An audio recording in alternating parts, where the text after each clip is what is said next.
Hey gamers, this is Maniac with Game Access, and what you see before you is my pride and joy, the KDL 40V5100, brand spanking new. Sony sent me a brand new one a couple months ago, but it is relatively brand new. It works just fine. I haven't had any problems with it at all, at least not this new one. Had plenty of old problems with my old one, but Sony sent me a new one free of charge.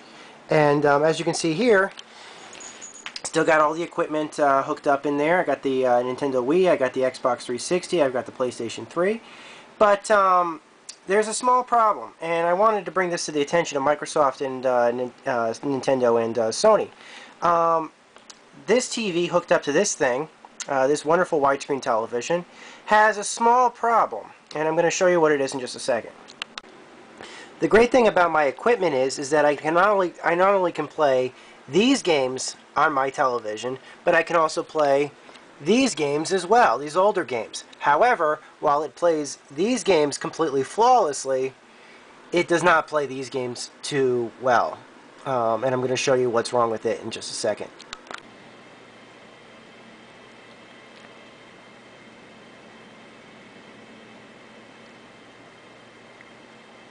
What you are watching right here is the opening scene to the first Halo game on Xbox.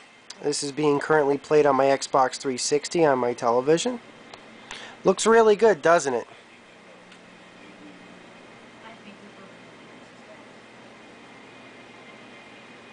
Looks quite epic, looks very good. It's taking up the majority of my screen. Let's start playing, shall we?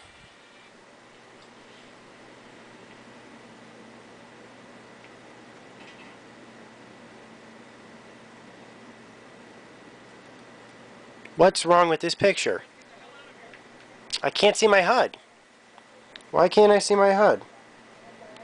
It's because in order for me to show you that scene that I just showed you, I had to zoom completely in onto the frame. Because if I was to show you the real version of that scene, which I will in just a second, if I were to show you how it actually would have looked or will look on my television normally, it's going to look like this. This is how a high-definition cutscene appears on a high-definition television for a game that's a bit older.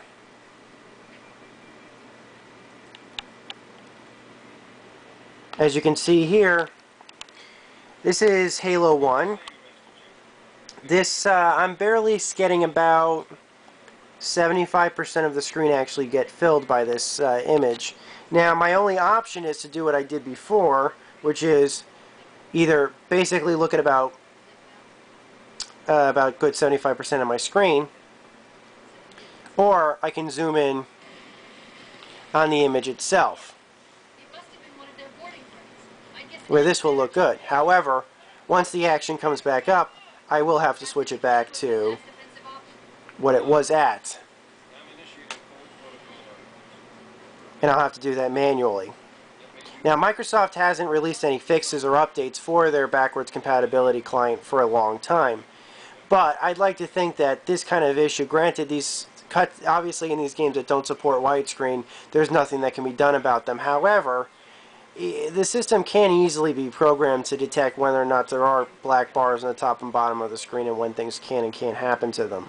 So my hope is that with a firmware update, this kind of thing could be actually fixed. You could actually figure out or make the Xbox or the PlayStation 3 smart enough to detect whether or not it can zoom in on a frame without having you to futz back and forth with the TV.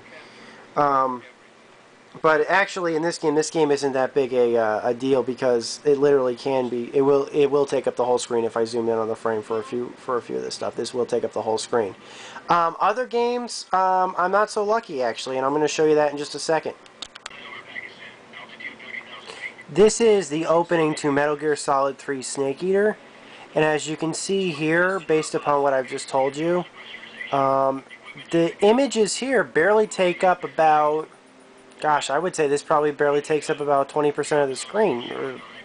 This is a 40-inch screen, and I'm barely seeing about maybe, I don't know, 20 inches of actual depth. It's not blowing the image up. Now, the PlayStation can only do two things to the image. One, I can go to settings. I can switch screen mode to full screen. But as you can see here, all it's done is stretch the image, and it's not taking up the full screen. I'm going to switch it right back just quickly. It's because the image is being stretched, it's not natural. What you need is something that can actually zoom in on the frame. Now the TV can do such a thing. Sorry, wrong setting.